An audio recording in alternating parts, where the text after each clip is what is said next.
Hello students, I hope you are doing well.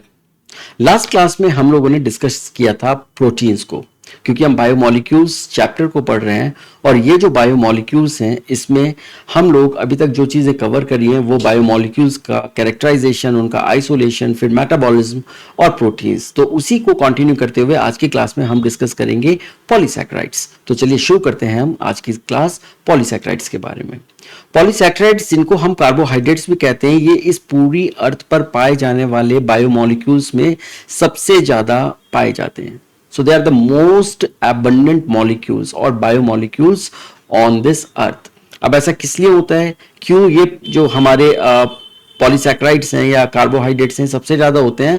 वो इस वजह से क्योंकि फोटोसिंथेसिस जब होता है तो फोटोसिंथेसिस में जो प्रोडक्ट बनता है वो बनता है हमारी शुगर्स, और वो शुगर्स होते हैं पॉलीसैकेराइड्स। तो इसीलिए उस फोटोसिंथेसिस की वजह से सबसे ज्यादा बनने वाला जो बायोमोलिक्यूल है वो होते हैं हमारे कार्बोहाइड्रेट्स। तो कार्बोहाइड्रेट्स आखिर होते क्या हैं? अगर हम इनको डिफाइन करना चाहें तो होते हैं ये जो कुछ केमिकल्स जो पॉलीहाइड्रोक्सी एल्डिहाइड्स या पॉलीहाइड्रोक्सी कीटोन्स होते हैं। अब पॉलीहाइड्रोक्सी का मतलब है जिनके अंदर मल्टीपल हाइड्रोक्सी ग्रुप्स लगे हुए होते हैं। हाइड्रोक्सी ग्रुप्स OH होते हैं, आपने केमिस्ट्री में पढ़ा होगा। अब एल्डिहाइड्स और कीटोन्स जब इन पॉलीहाइड्रोक्सी जो मोइटीज हैं इनके साथ जब ये जुड़ जाते हैं तो ये बनाते हैं हमारे पॉलीसैकेराइड्स। या फिर ऐसे सब्सटेंसेस जो कि हाइड्रोलिसिस में या हाइड्रोलिसिस के बाद पॉलीहाइड्रोक्सी एल्डिहाइड्स या पॉलीहाइड्रोक्सी कीटोन्स को बनाते हैं, ऐसे सब्सटेंसेस को भी हम लोग पॉलीसैकेराइड्स बोलते हैं। अब अगर हम बात करें तो हमारे पास 3 साइजेस हैं जो क्लासेस में हम लोगों ने क्लासिफाई किया हुआ है कार्बोहाइड्रेट्स को। वो है monosaccharides, oligosaccharides and polysaccharides. Monosaccharides, mono का मतलब है सिंगल, ये सिंगल यूनिट्स होते हैं। ओलिगो का मतलब होता है सम, ये फ्यू यूनिट्स होते हैं इनके अंदर कार्बोहाइड्रेट्स में। और पॉलीसैकेराइड्स में क्या होता है, ये मल्टीपल यूनिट्स होते हैं जो लॉन्ग चेन्स में होते हैं। तो अब देखते हैं इनके बारे में कि इनके क्या क्या फीचर्स होते हैं। मोनोसैकेराइड्स को हम लोग सिंपल शुगर्स भी बोलते हैं। ये किसी भी कार्बोहाइड्रेट का बेसिक सब यूनिट होता है। इसका मतलब ये है कि अगर हम इसको देखें सब यूनिट को तो इसके आगे हम इसको ब्रेक नहीं कर सकते, राइट। अब ये या तो एल्डिहाइड्स हो सकते हैं या फिर ये कीटोन्स हो सकते हैं जिसमें 2 या 2 से ज्यादा हाइड्रोक्सिल ग्रुप्स लगे हुए होते हैं। अब कुछ एग्जाम्पल्स हम इनके देखते हैं कि क्या क्या हैं। जैसे कि हम नॉर्मल ग्लूकोज जो हम लोग मार्केट में भी अवेलेबल होता है और जिसको हम लोग पानी में डिसॉल्व करके पीते भी हैं, तो वो हम डी ग्लूकोज उसको हम बोलते हैं, या डेक्सट्रोज भी उसका नाम है। ये सबसे ज्यादा एबंडेंट मोनोसैकेराइड से पूरी नेचर में। ये क्यों है? क्योंकि अभी हमने आपको बताया कि जो फोटोसिंथेसिस होता है, फोटोसिंथेसिस में ग्लूकोज फॉर्मेशन होती है। उसके बाद गैलेक्टोज को हम लोग डेयरी शुगर भी बोलते हैं। अब गैलेक्टोज आपको कहाँ मिलेगा? ये आपको मिल्क में मिलेगा या डेयरी के जितने भी प्रोडक्ट्स होते हैं उसके अंदर ये मिल जाएगा। फ्रक्टोज को हम फ्रूट शुगर बोलते हैं, ये आपको फ्रूट्स के अंदर मिलेगा। अब ये सारी हम इनको शुगर इसलिए बोलते हैं क्योंकि इनका जो टेस्ट होता है वो मोस्ट ऑफ द जो मोनोसैकेराइड्स होते हैं उनका टेस्ट स्वीट होता है, इसीलिए हम इनको सिंपल शुगर्स भी बोलते हैं। उसके अलावा राइबोस और डीऑक्सीराइबोस ये हमारे पेंटामर होते हैं, यानी इनके अंदर 5 कार्बन होता है, और जो हमारे ग्लूकोज, गैलेक्टोज और फ्रक्टोज है उसमें 6 कार्बन शुगर होती है। तो ये राइबोस और डीऑक्सीराइबोस हमारे न्यूक्लिक एसिड्स के कंपोनेंट होते हैं। राइबोस RNA के अंदर मिलता है और डीऑक्सीराइबोस DNA के अंदर मिलता है। इसके अलावा जो सिंपलेस्ट एल्डोज होता है, यानी जिसके अंदर एल्डिहाइड ग्रुप होता है, वो होता है हमारा ग्लिसरैल्डिहाइड, और जो सिंपलेस्ट कीटोज होता है वो होता है हमारा डाइहाइड्रोक्सी एसीटोन। तो ये एग्जांपल्स हैं मोनोसैकेराइड्स के जिनको हम लोग सिंपल शुगर्स कहते हैं। अब ये जो शुगर्स हैं, जैसे मैंने आपको बताया कि ये यूनिट्स हैं, इनको हम और ज्यादा ब्रेक नहीं कर सकते। ये हमारी एक बेसिक सब यूनिट निकल के आती है किसी भी पॉलीसैकेराइड की, और ये इंस्टेंट एनर्जी देते हैं हमारी बॉडी को। इसीलिए जब भी बॉडी में आपको वीकनेस लगती है या कोई ऐसी कंडीशन होती है, इलनेस होती है, तो डॉक्टर्स यूजुअली बोलते हैं कि कुछ टाइम के लिए आप ग्लूकोज ले सकते हैं, बट ग्लूकोज को हमेशा डॉक्टर की निगरानी में ही लेना चाहिए या फिर उसको बहुत कम कॉन्सेंट्रेशन में लेना चाहिए, वरना वो बॉडी के अंदर स्पाइक करता है और उससे डायबिटीज होने का, या जो डायबिटीज अगर जिनको नहीं पता है कि उनके अंदर डायबिटीज है, उसमें वो प्रॉब्लम क्रिएट कर सकता है। तो ग्लूकोज जो है वो, या ग्लूकोज जैसे जो ये ड्रिंक्स होते हैं जिनके अंदर फ्रक्टोज होता है या गैलेक्टोज होता है, ये इंस्टेंट एनर्जी प्रोवाइड करते हैं। अब इंस्टेंट एनर्जी क्यों प्रोवाइड करते हैं? क्योंकि इनको आगे तोड़ने की जरूरत ही नहीं पड़ती, ये तो सिंपलेस्ट फॉर्म है। और अगर हम कॉम्प्लेक्स फॉर्म्स को लेते हैं तो बॉडी को टाइम लगता है उस कॉम्प्लेक्स फॉर्म को सिंपल फॉर्म में लाने के लिए या इन सिंपल शुगर्स में चेंज करने के लिए। तो वो जो टाइम है वो टाइम बच जाता है, इसीलिए ये इंस्टेंट एनर्जी प्रोवाइड करते हैं। And most have a sweet taste, जैसे कि मैंने आपको अभी बताया। अब अगर दो मोनोसैकेराइड्स आपस में जुड़ जाते हैं तो वो बनाते हैं डाइसैकेराइड। और जब ये बॉन्डिंग होती है मोनोसैकेराइड्स के बीच में, तो जो वो बॉन्ड होता है उसको हम लोग बोलते हैं ग्लाइकोसिडिक बॉन्ड। अब ये जो ग्लाइकोसिडिक बॉन्ड होता है, ये देखिए किस तरीके से होता है। ये आपका अल्फा डी ग्लूकोज है और ये आपका बीटा डी ग्लूकोज है। अब डी क्या है? ये बेसिकली डेक्स्ट्रो और लेवो एनेंशियोमर्स होते हैं आइसोमेरिज्म में। अगर आपने नहीं पढ़ा तो आप एक बार देख लीजिए कि क्या होती है आइसोमर्स। ये बेसिकली आइसोमर्स हैं। और यहां आप देखिए कि इनके बीच में कंडेंसेशन रिएक्शन हो रही है। तो जब कंडेंसेशन रिएक्शन होती है तो ये जो वाटर है, ये वाटर मॉलिक्यूल लिबरेट हो जाता है। तो यहां पर ये OH पिंक कलर का है और यहां पर ये H पिंक कलर का है। ये दोनों आपस में मिलकर बनाते हैं वाटर। और जब ये वाटर यहां से लिबरेट हो जाता है तो इन दोनों के बीच में बॉन्डिंग हो जाती है।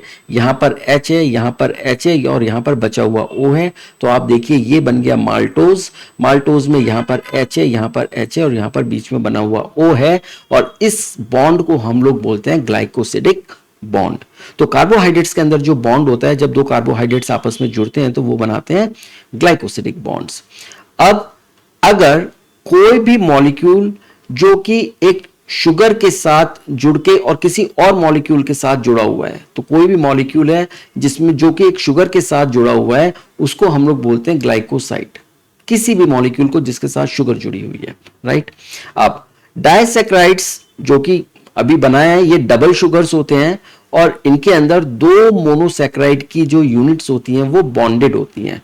इसका मतलब ये एक तरीके से एक चेन की रिएक्शन शुरू हो गई और ये शुरुआत है जहां पर दो यूनिट्स आपस में जुड़ी, ग्लाइकोसिडिक बॉन्ड बना और ये बन गए हमारे डाइसैकेराइड्स। अब कुछ इंपॉर्टेंट डाइसैकेराइड्स जो कि हमारे डेली यूज में काम आते हैं वो है सुक्रोज। जो चीनी आप खाते हैं उसको हम लोग बोलते हैं टेबल शुगर। जो भी चीनी आप यूज करते हैं अपने घर के अंदर, शुगर यूज करते हैं, वो टेबल शुगर होती है, वो होता है हमारा सुक्रोज। और सुक्रोज के अंदर जो मोनोसैकेराइड की यूनिट्स होती हैं वो होती है ग्लूकोज और फ्रक्टोज।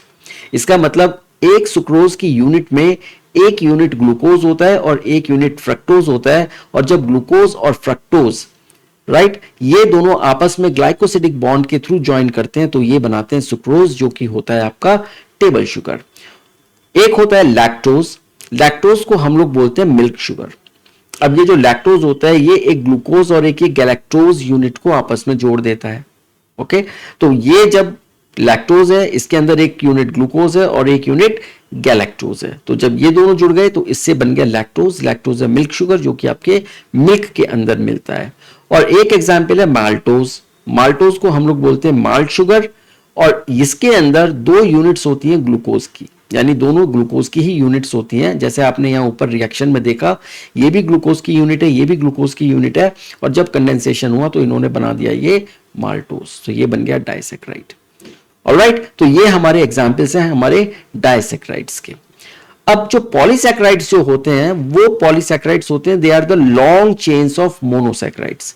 वही मोनोसैकेराइड्स होते हैं, वो ग्लाइकोसिडिक बॉन्ड बनाते रहते हैं और इस तरीके से एक लंबी चेन बन जाती है, उसको हम लोग बोलते हैं पॉलीसैकेराइड्स। तो पॉलीसैकेराइड्स में ये एक मोनोसैकेराइड है ग्लूकोज, और ये देखिए आप किस तरीके से यहां पर ये इनके बीच में बॉन्डिंग हुई है और ये बन गया हमारा ग्लाइकोसिडिक बॉन्ड। हमने इसको ब्रैकेट में क्लोज करा और इसके नीचे लगा के रख दिया एन। एन का मतलब है नंबर ऑफ यूनिट्स। अब ये एन हमारे हो सकते हैं 5, 6, 7, 8, 10, कुछ भी हो सकते हैं, 20, 25, 50, 100, whatever that is। ये लंबे होती हैं चेन्स, तो यहाँ पर एन में हम कोई भी नंबर डाल सकते हैं, इंटीजर डाल सकते हैं जो कि बड़ा इंटीजर है, तो वो रिप्रेजेंट करेगा पॉलीसैकेराइड्स को। ऑलराइट, अब 3 तरीके के पॉलीसैकेराइड्स होते हैं जो नेचर में बहुत इंपॉर्टेंट है। एक है हमारा सेल्यूलोज, एक होता है स्टार्च और एक होता है हमारा ग्लाइकोजन। ऑलराइट, अब देखते हैं, इनको कंपेयर करते हैं इन तीनों पॉलीसैकेराइड्स को। तो ये टेबल बहुत हेल्पफुल है कंपैरिजन के लिए, आप ध्यान से देखिए। सेल्यूलोज जो होता है वो ग्लूकोज का पॉलीसैकेराइड होता है, स्टार्च होता है वो भी ग्लूकोज का पॉलीसैकेराइड होता है, और जो ग्लाइकोजन होता है वो भी ग्लूकोज का पॉलीसैकेराइड होता है। Now this is very interesting कि तीनों के तीनों पॉलीसैकेराइड की जो मोनोमर है वो ये ग्लूकोज है, राइट। और ये ग्लूकोज इन तीन अलग अलग पॉलीसैकेराइड्स को मिलकर बना रहा है। अब वो कैसे बना रहा है, यहां जो सेल्यूलोज होता है, सेल्यूलोज के अंदर जो चेन होती है ये ग्लूकोज की, वो स्ट्रेट होती है और अनब्रांच्ड होती है, उसके अंदर कोई ब्रांचिंग नहीं होती। तो आप ये देखिए, ये सेल्यूलोज है और इसके अंदर ये जो चेन्स बनी हुई है ये सब स्ट्रेट चेन है और ये अनब्रांच चेन है। ओके, स्टार्च के अंदर क्या होता है, यहां पर ये ब्रांच्ड फॉर्म में आ जाती है चेन, जिसको हम लोग बोलते हैं एमाइलोपैक्टिन, या फिर ये कहीं कहीं अनब्रांच्ड होती है जिसको हम लोग बोलते हैं एमाइलोज। तो एमाइलोज और एमाइलोपैक्टिन कुछ भी नहीं है, ये सिर्फ नाम है उसी ग्लूकोज पॉलीमर के, जहां पर ब्रांच फॉर्म में इसको हम लोग एमाइलोपैक्टिन बोलते हैं और अनब्रांच्ड फॉर्म में हम इसको एमाइलोज बोलते हैं। तो ये आपका एमाइलोज और ये ब्रांच चेन है आपकी एमाइलोपैक्टिन। ऑलराइट, तो यहां पर आप देखिए कि ये तो हमारी स्ट्रेट चेन बन रही है और ये हमारी ब्रांच चेन बन रही है। तो जब स्ट्रेट चेन बनती है तो यूजुअली ये कार्बन नंबर 1 और कार्बन नंबर 4 के बीच में बॉन्ड हो रहा है, और जब ब्रांच बन रही है तो ये कार्बन नंबर 1 और कार्बन नंबर 6 के बीच में ये बॉन्ड हो रहा है। तो ये 1,4 बॉन्डिंग है और ये 1,6 बॉन्डिंग है। तो इस तरीके से ये ब्रांचेस जनरेट होती हैं। ओके, अब ग्लाइकोजन में क्या है, ग्लाइकोजन में और स्टार्च में फर्क ये कि ये हाईली ब्रांच्ड होता है और ये बहुत कॉम्पैक्ट होता है। ओके, सो ये इनके बेसिक डिफरेंसेस हैं सेल्यूलोज, स्टार्च और ग्लाइकोजन के। अब सेल्यूलोज जो होता है वो प्लांट ऑरिजिन होता है, स्टार्च होता है वो भी प्लांट ऑरिजिन होता है, लेकिन ग्लाइकोजन जो होता है वो एनिमल ऑरिजिन होता है, और ये सारे एनिमल्स के अंदर एज ए स्टोरेज का काम करता है पॉलीसैकेराइड्स को। अब सेल्यूलोज के अंदर जो बॉन्ड बनता है वो बीटा 1 to 4 ग्लाइकोसिडिक बॉन्ड बनता है, क्योंकि ये स्ट्रेट चेन है, जैसा आपने यहां देखा ये बीटा 1 to 4 ग्लाइकोसिडिक बॉन्ड बन रहा है।